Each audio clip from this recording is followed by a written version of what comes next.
Hello there, my name's Card, and this will be my 7th go at live streaming. I'll try and keep this no longer than it needs to be, but I wanted to let viewers of mine know where things are at. In this video, I plan on principally talking about plans for my GoFundMe money that I've received over the past week or so. I want to talk a little bit about how me learning how to make computer games is going, and I'd like to talk for a bit about ideas for future video content I want to make here, as well as answer a few questions I've received from viewers recently. Right off the top of things, first I'll give a immense, sincere thanks to every one of the 53 or so people who have donated to that GoFundMe. It really is quite humbling in a sense, and I certainly appreciate it, and sort of seeing how much material support there is for me after I did that couple of videos talking about how insincere and how insulting in a way I think it is when you get really big, really successful names in the sort of breadtube space going on to beg for huge, vast amounts of money for essentially no work. And when I did those 2 videos, very blown away by the amount of support I got for doing those, and the other channels that have watched it and agreed and promoted those videos and what I suggested there.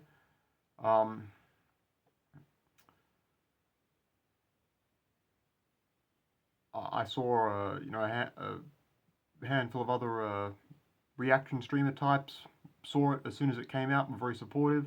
I saw it did get a tiny fleeting mention on the Joshua Moon show, like I told people to make happen, so that's good. As I said, it's currently at $1,351 Australian. That's immense.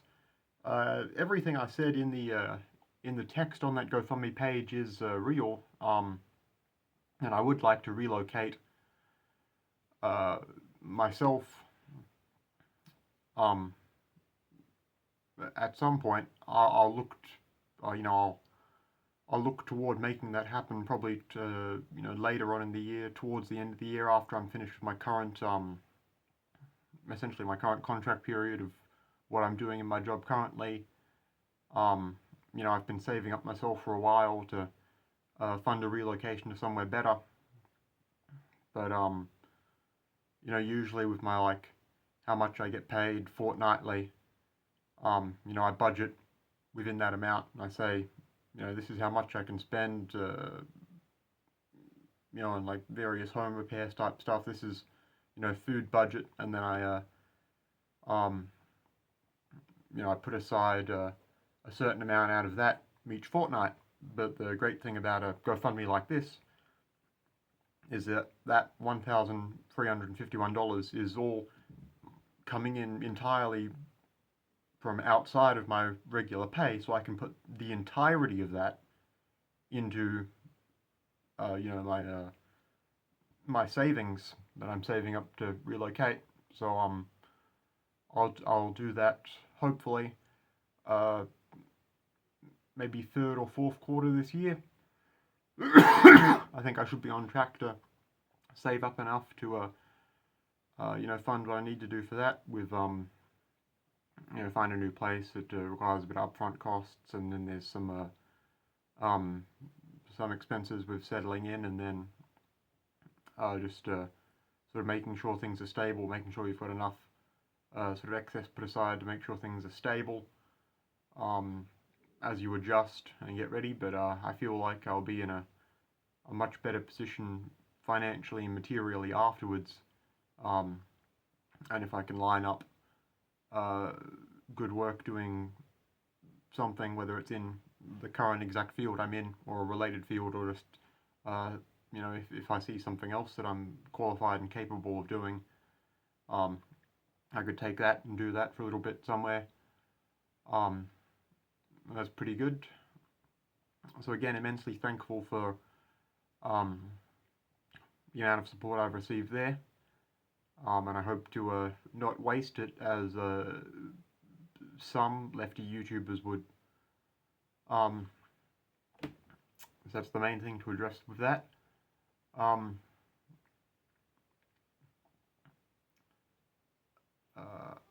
Another thing I wanted to touch on here is some ideas for future videos. The week or so prior to me doing that that GoFundMe stuff, I've been in a sort of mood to do a lot of videos recently. I've had a lot of ideas sort of come to me, and I've been in a mood to write out scripts for them and do the thumbnail art, and you know, I've had the time and the inclination to sit down and film them. I think that sort of last week or so where I was really productive, the Ian Danskin video, the GoFundMe video, and then the Billy Mitchell, Carl Jobst video, those were all pretty much you know, spontaneous sort of things that I just sort of did. I you know, woke up that morning, saw the news, and then immediately banged out a video in less than an hour, just from, you know, learning about the situation to conception of the idea to the script to actually doing the video and uploading it. Those were really, really, really quick turnover things. But the rest of the videos I did recently, I can't remember exactly what they were.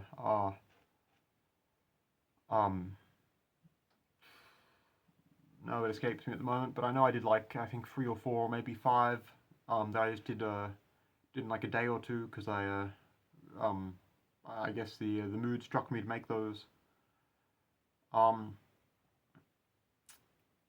I've still got another 4 or 5 or 6 ideas for video scripts I want to do. I just haven't had the time to do them the past week. I've been very busy with real work and other IRL things I wanted or needed to do.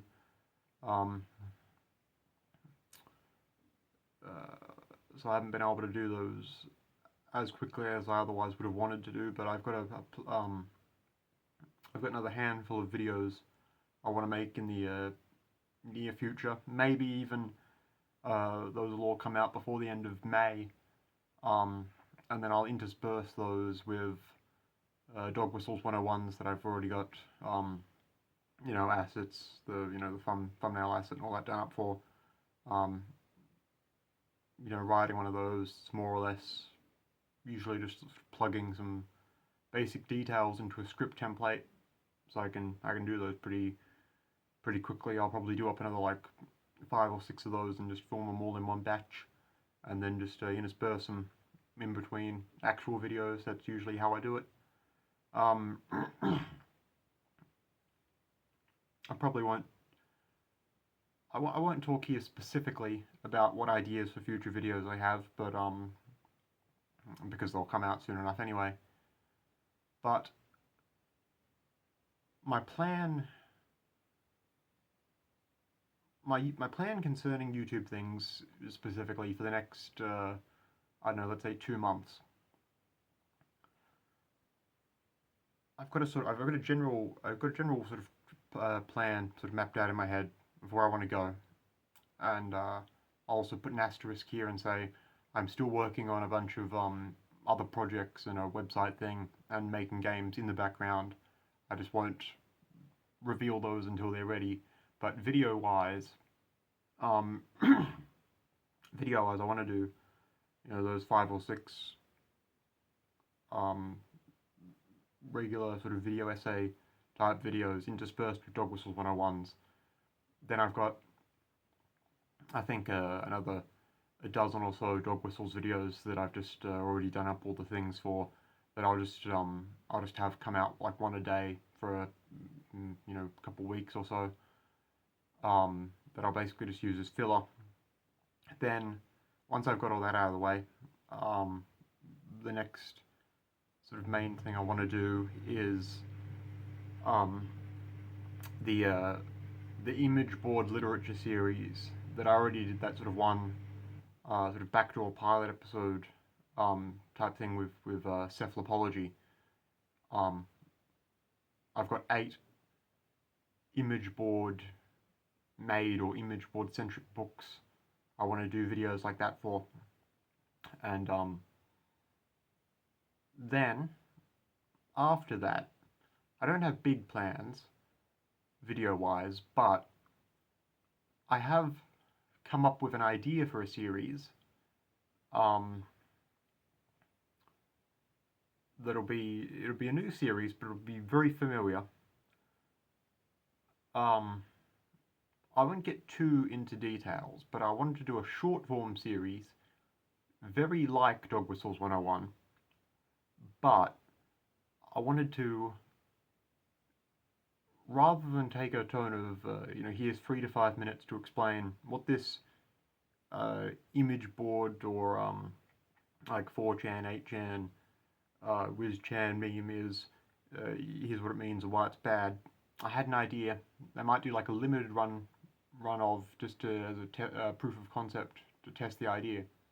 As I'll do like 3 to 5 minute videos on this is why, like a Tumblr or Blue Sky meme. I'll explain what that is. Here's what it means. Here's where it comes from. And I'll sort of do it with the same, basic format as Dog Whistles 101, where it's just talking directly to camera, maybe with the occasional visual aid, but you sort of do that template thumbnail. Because I've been thinking about when I did the Dog Whistles 101 prep for doing that, sort of made that big, made a real big spreadsheet that I showed off in a prior video. I was talking about my plans for doing those this year, and they came out about first or second week this year. And looking at that, there's just so many. I had like thousands on there, and that isn't. I can actively think of thousands I'm missing, and surely there's thousands and thousands and thousands more that I haven't thought of or haven't put on there that you could have if you wanted to do as close to a comprehensive spreadsheet of those as you wanted to. But I've just been thinking recently, you could definitely get at least a few hundred, to sort of go on Tumblr, and like scroll until you see a term that you don't know the meaning of or can't basically intuit the meaning of from context. Write it down, make a list of those. You could probably do a few hundred. I'm thinking I could try doing a series of that. Maybe do like a I don't know, like 12, 16, 20 of those. Just release them one a day for a month. See how those go. See if they would be recepted well, either by my pre-existing audience or my pre-existing ironic audience, or would they bring in a new audience who is unfamiliar with me but would like recognize the basic term in the title of each of those videos, and then would be intrigued enough to like click on the video and then maybe click through to other videos or subscribing to the YouTube page. So I just want to see how those shake out.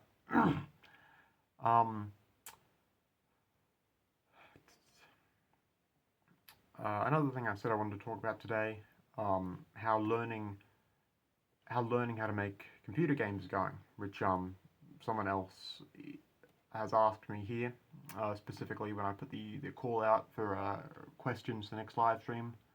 A viewer asks, what sort of games are you interested in making? Are you inspired by other games or artwork, or are you more inspired by things from life?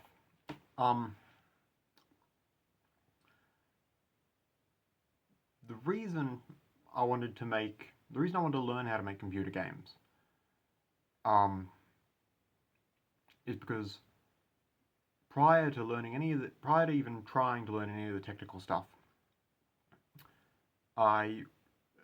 the game I keep alluding to, but intentionally not naming any specifics of that I've wanted to make for a while.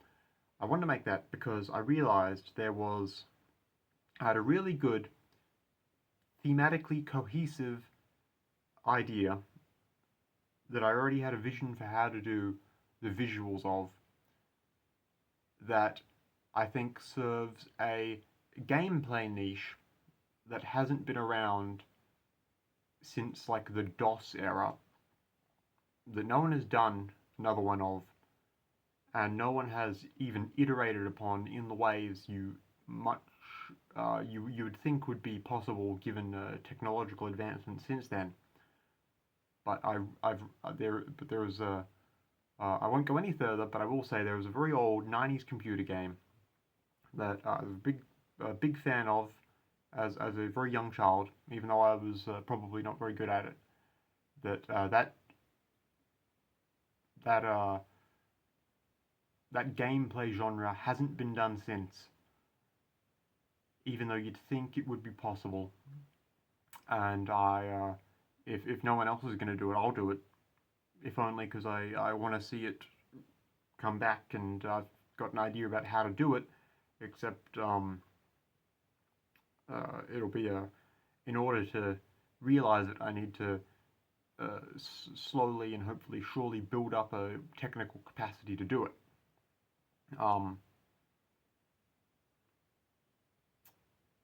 So that's sort of what inspired that, and I'm thinking maybe in like a month or two from now, hopefully I'll keep at learning the game stuff, and I'll keep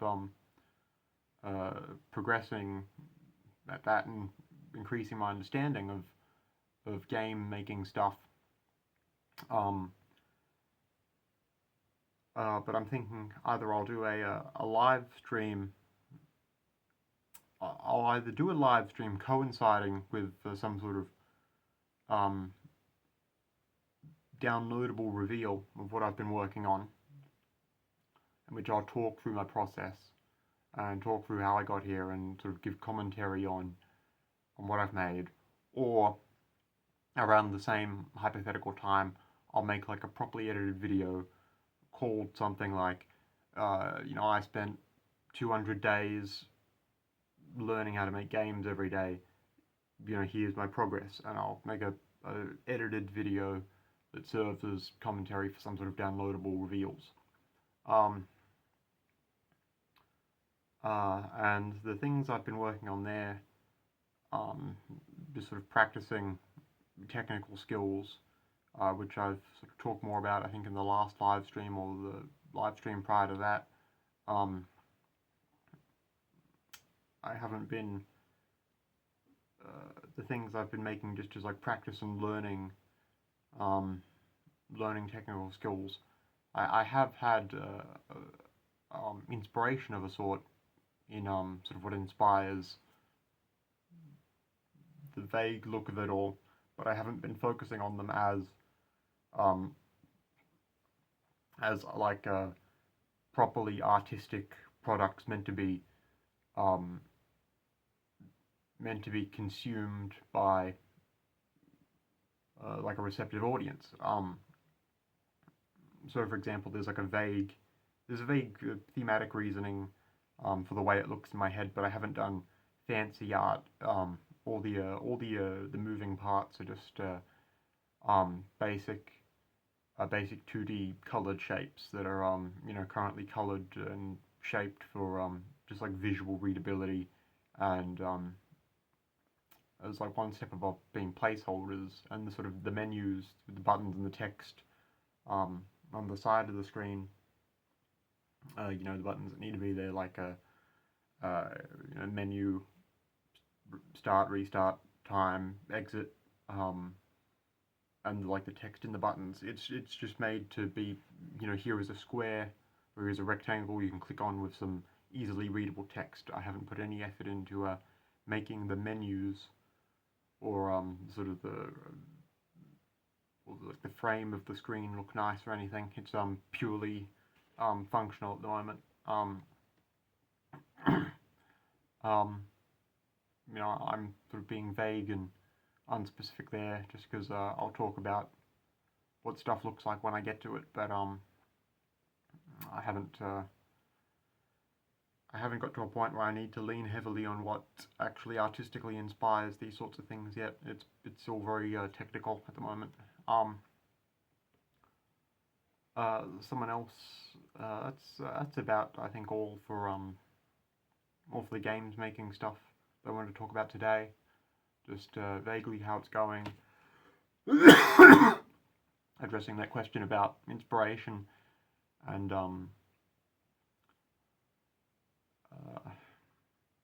sort of giving an update that progress will happen, or progress will be revealed when it's revealed, and no sooner. Someone else in the post asking for viewer questions asks, or says rather, they want to hear about the homemade clothes. That's something I've alluded to on streams or in videos before, that I have talked about a bit. I won't get too much into it now, but I suppose I could do a video at some point in the future just talking about, just a video called something like Learn How to Make Your Own Clothes. Here's how you make a, shirt, jumper, necktie, waistcoat, whatever. Just, I think for doing something like that, I'd probably want to talk more about the basic principles of, here's something you can do, here's something you can do, here's why it can be good, let me show off a few things I've done as a proof of concept to show you that it can be done, and can be done well. Here's why it's both cost effective and, they work well as items of clothing, even if it takes a bit more of a time investment for actually making the thing and learning how to make the thing properly. But I would say on the whole it's worth it, and it would be more of a sort of introduction to the concept of making your own clothes rather than a exact specific technical video, I imagine, is how I would do it. Although I could always draw up some sort of plans or something for, here's how you find your bodily measurements, here's how you transpose your bodily measurements into measurements on the material you're working with, or how much of whatever given material you'll need to make something, how you sort of find that out and work to the right size. I could draw up some plans or some technical stuff for that and then put that on my website or something, but no immediate plans to do that. But if there was specific interest from people who watch me for a video on making clothes, I could do that. So thank you for the comment there.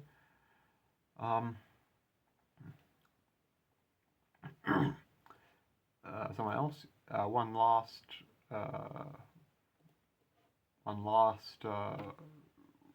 question in that post.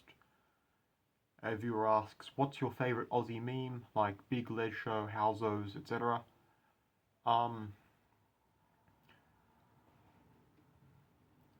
I think there is a tendency within sort of serious cultural commentators to discount any artistic product made in Australia, especially within the past couple of decades, and decry it as being juvenile or of low artistic merit. Stuff like the aforementioned Big Lead Show or Howzos or anything like that. And I think that reaction isn't accurate with regards to Australian cultural output specifically. There's a lot of good indie productions here, although these two specifically, for instance, and the about 10 or so years ago, I was doing the middle of high school.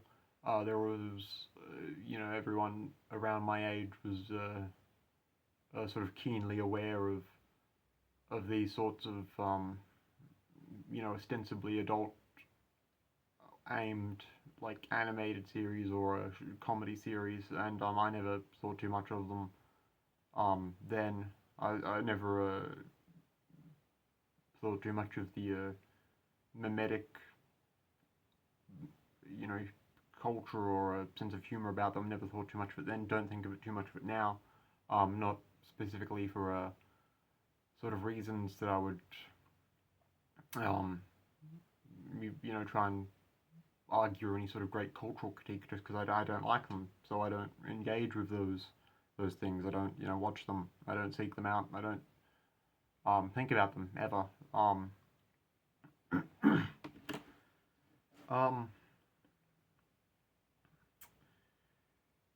So as it stands, what are my sort of favourite Australian cultural outputs?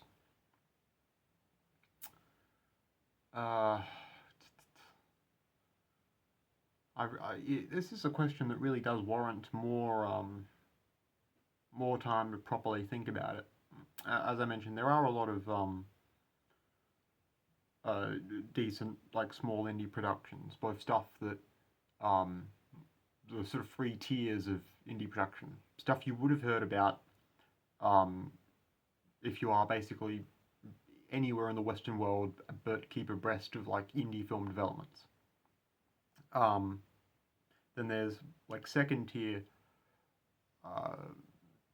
stuff that you would basically probably have only heard about if you are Australian and keep abreast of indie film developments, or maybe you live across the ditch in New Zealand and keep up with our stuff, or you like go to like Cannes Film Festival, or like are really really really into indie film developments and what's going on in that space.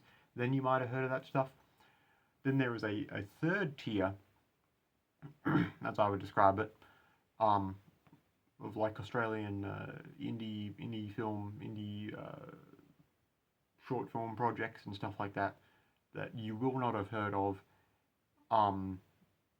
even if you keep up with like what's happening, because it's stuff that is either in production or is like perpetually in production and never gets made, or it's stuff that has been made and won't be released outside of like literally 2 cinemas in like Sydney and Melbourne in like one-off showings, or it's stuff that was made for like a community theatre, like a run of every community theatre in the state, or it's something like that. And I know of that stuff, or at least did a few years ago, because I used to, as I've alluded to in live streams and maybe a video or two before, I used to work in production for that sort of tier of film and theatre related project. I used to do stuff like props and set design for stuff like that. And there is like genuinely a lot of good ideas floating around in that sort of space, and I'm broadly speaking very pro independent artistic expression, and I generally I want to feel supportive of, even if it's like a handful of people making something that'll only ever be seen by like 2 handfuls of people. When I see that sort of stuff, when I'm at one of those small theatre midnight screenings or something, I do not just like the story most of the time. I do genuinely enjoy seeing and celebrating small independent artistic work. So maybe I could do a video about, in order to answer this question properly, and the question was like which mass market, mass produced, nominally Australian thing do I like, but I've redirected that into answering a question about which small indie projects I like. And to answer that properly and in full, I could at some point do a video about here's the top 20 Australian indie films you've never heard of but would like if you're a cinema person. I could do a video like that. hypothetically. Um, I think the world is vaguely aware that there is the world is vaguely aware of this sort of a trend, or like 15, 10, 5 years ago, there was this thing in Australian cinema. All that was getting made, it was very formulaic. It was very made to a formula for foreign audiences, and it was mostly like schlock horror, um, like ironic B movie stuff that was getting made. And the process was you get a big tax break or a tax incentive to like film out in some middle of nowhere outback small town, and you do a movie either about some sort of giant killer version of an Australian animal, or um, some serial killer that lives out in the bush or the desert. You film it with your mates, um, like with whatever camera you've got lying around the house already. You get one of your mates' dads to like play an old guy, either the grizzled cop who shows up for a minute long scene to play like a disbelieving policeman who doesn't believe in the monster, or they play like a grizzled, scary older serial killer who only appears at like the very end of the film, and only has like two lines of dialogue.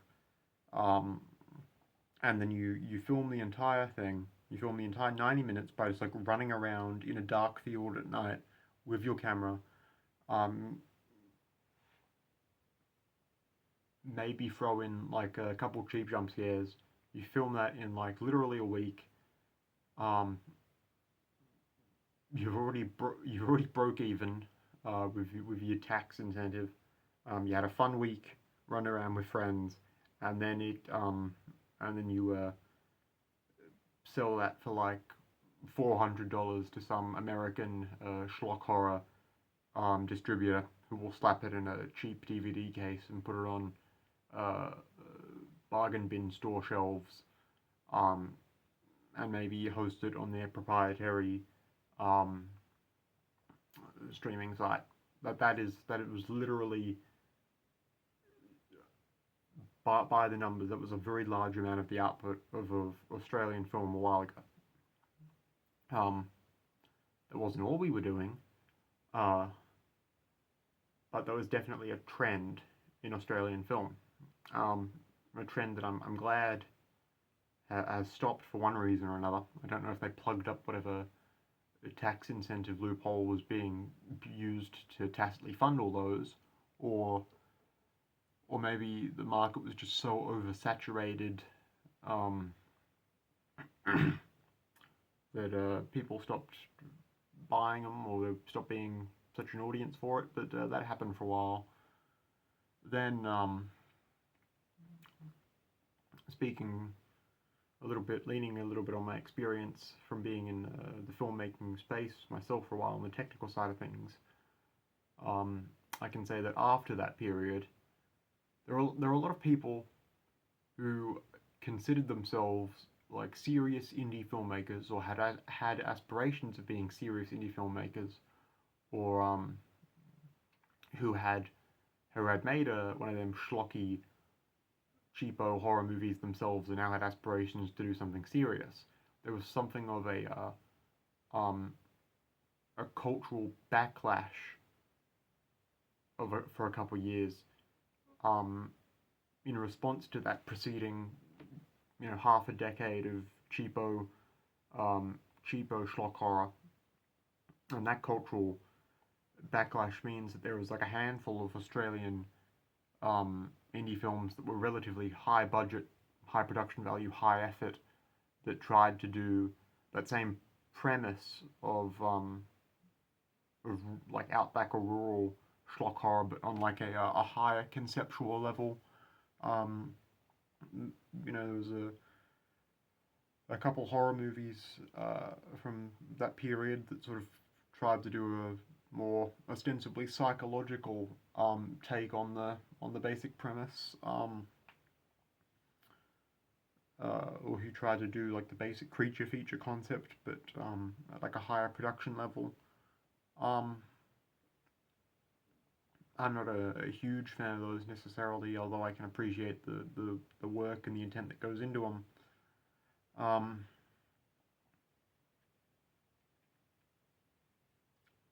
Yeah.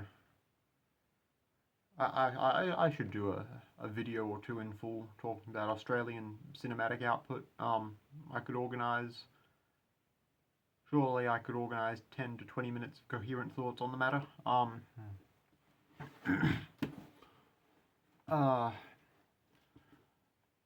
I hope that answered your question a little bit, whoever it was that asked that.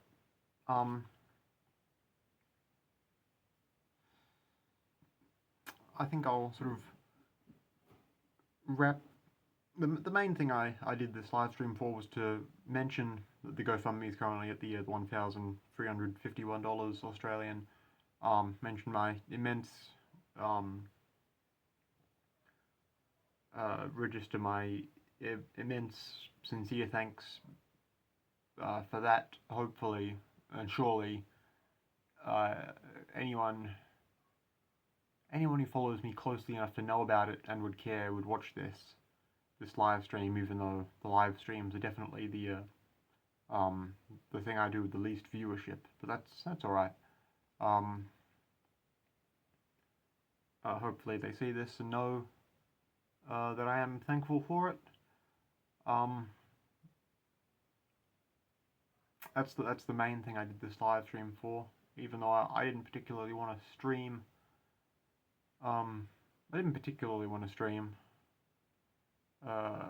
Like I mentioned at the start, I've been sort of doing a lot of work recently, kind of tired at the end of the day, the past week, both like mentally, in terms of the fact I've been thinking and writing and doing stuff all day for serious work, and then in a lot of my afternoons and evenings I've been doing physical work, cleaning stuff up, clearing stuff, doing a lot of sawing and a lot of timber framing type stuff. I had a bunch of little scratches and cuts and nicks and stuff all over me, and this eye is sort of swollen. It feels like I've got a black eye, but I reckon I've just been sawing so much, and there's been so much sawdust in the air around me that it's just irritated that eye so much, and it's sort of swelling a bit, the eyelid. It's been hurting for a couple of days at this point. I'm just doing what I can to just sort of wash it out with cold water every now and then, make sure there's nothing in it, get whatever irritant was in there out, and hopefully it just fixes itself up on its own now.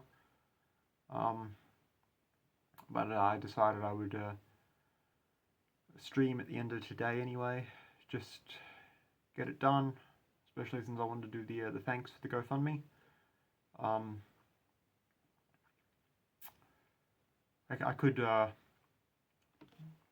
I could mention that that 5 or 6 videos I wanted to do in the near future. I wanted to do one video talking about where I sort of stand on the idea of generative image making or text making AI, because I have an opinion that is neither pro.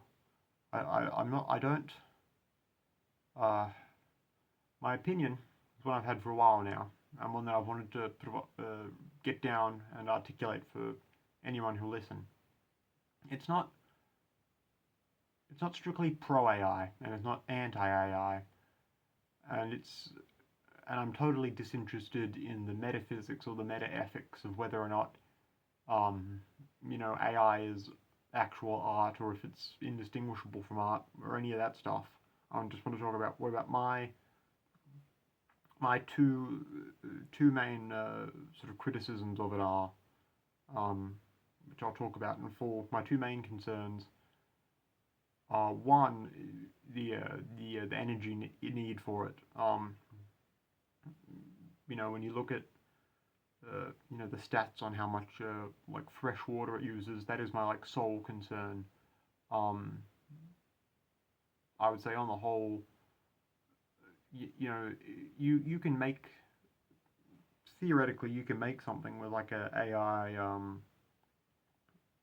image generator that is art, that is genuinely art, just as I think you can use photography to make art, or you can use like Photoshop or digital image doctoring to make art, because I don't think art is a matter of medium. I think, and it isn't just a matter of strictly what tools are and aren't, it's just you can use whatever powers you have at your disposal as a human to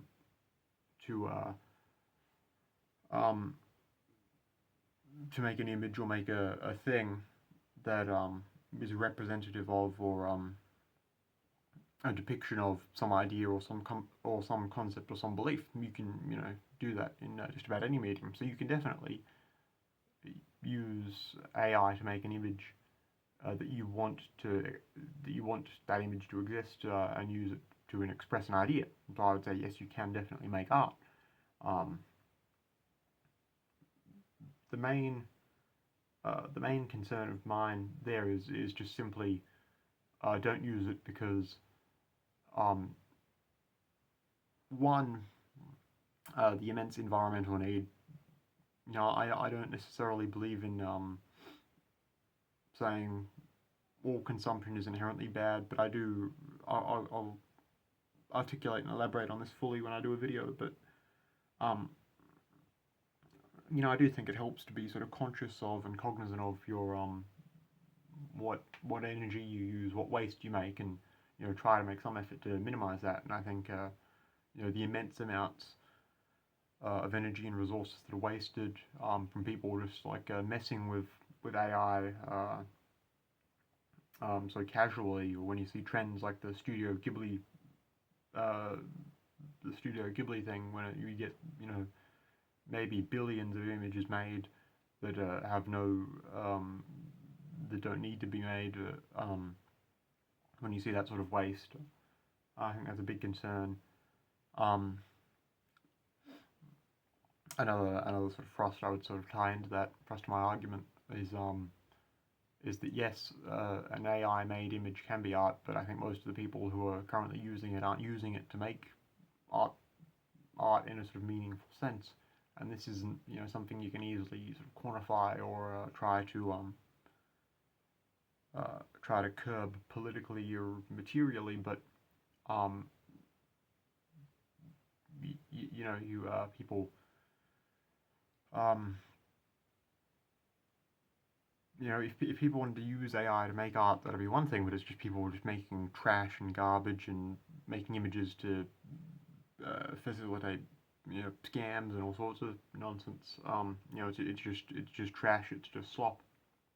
So I'm against it for that. Theoretically, I'd be against AI. As people have been doom-saying for a long while at this point, people think there's a risk of putting people's jobs at risk. And I'm of two minds on that. I don't think it'll be putting actual creatives out of a job anytime soon, because of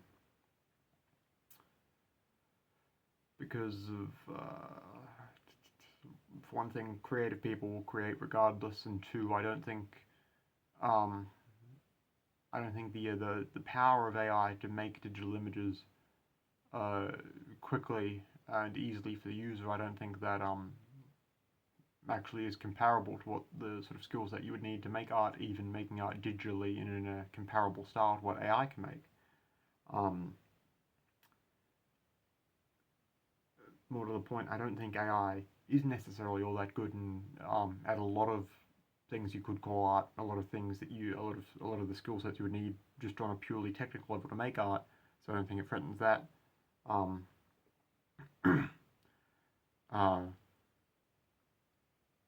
and to a lesser extent, I won't get too into it now, but I don't think, I actually don't think a lot of even the white collar sort of office type careers are all that immensely threatened by sort of what AI can do and what it seems like AI will do anytime soon. I don't think AI is good even at replicating the outputs of white collar jobs and what people do in those white collar jobs. Although the rejoinder I will make to that last point in particular is that, okay, it would definitely be, AI cannot produce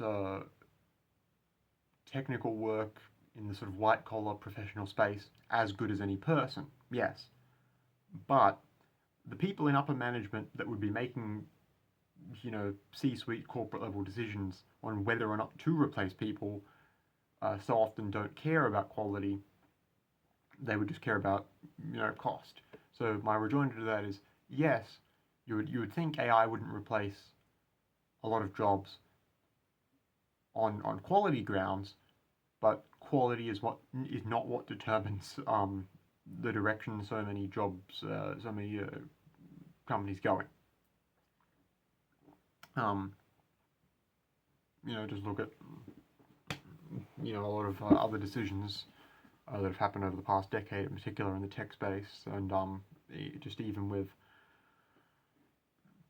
digital services people use, quality of the final product of the user experience, an emphasis and focus on maintaining that is clearly not what drives decisions at a corporate level. We know this. We know capitalism incentivizes inshitification, as people call it. So that, I think, would be the best possible argument to the idea that AI would be a threat to jobs and therefore should be opposed on those grounds. And I think there's some merit to that, even if I don't personally agree entirely. But that's just one of the future videos I want to do.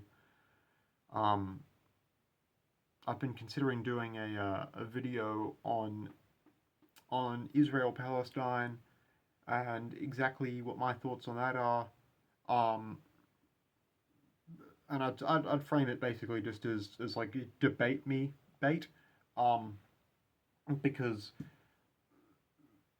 I tend to disagree in subtle but meaningful ways with the main progressive line on Israel-Palestine, and I also will disagree in a lot of in a big way with all the major non-progressive lines. So I feel like I would have a sort of something of a novel take, if not necessarily in sort of material outcome as what I or the hypothetical you as a listener, as the hypothetical Western listener could do about it, but just sort of reasoning. The reasoning I use to get to that, the position I have on the matter, I would sort of frame that as, well, you can discuss this with me and debate that with me. I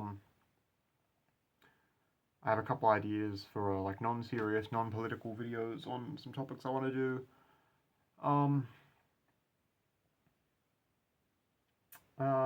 And just a whole bunch of ideas I've got at the moment. I'll just see how it shakes out. That's sort of my plans for the next 2 months or so. If by the end of, with the amount of free time I expect I'll have in the next 2 or so months, or let's say the next 40 days. Let's say the next 40 days to the end of June, I want to do a handful of new video essays, finish up all the Dog Whistles 101s. I've got assets made for. Hopefully by the end of June I'll also have finished up the image board literature series. That takes some time, because even though the videos are simple, each one of those involves reading and writing out my thoughts about a full-length book, so that takes a while. And then maybe by the end of June I'll also have worked on sort of launching that sort of pilot series of of Tumblr memes, you know, mirror universe version of Dog Whistles 101 for Tumblr, rather than like 4chan and 8chan. That's sort of my focus the next 40 days. I think that just about wraps up everything I've wanted to talk about here. We're approaching about 50 minutes or 51 minutes on the live stream, and that is good enough for today. That's you know, I didn't want to sit down and talk at all, but I felt I had to at the very least acknowledge the immense humbling success of the GoFundMe, and answer a few of those questions. So thank you for listening to all that. If you have, thank you again for supporting me financially, if you've done that in particular. Thank you to anyone who sent my my GoFundMe related video and the Ian Danskin related video to any of your favorite streamers and content reactor type people. Thank you for that. But I think I will end this discussion here.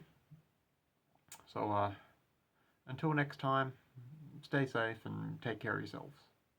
Bye.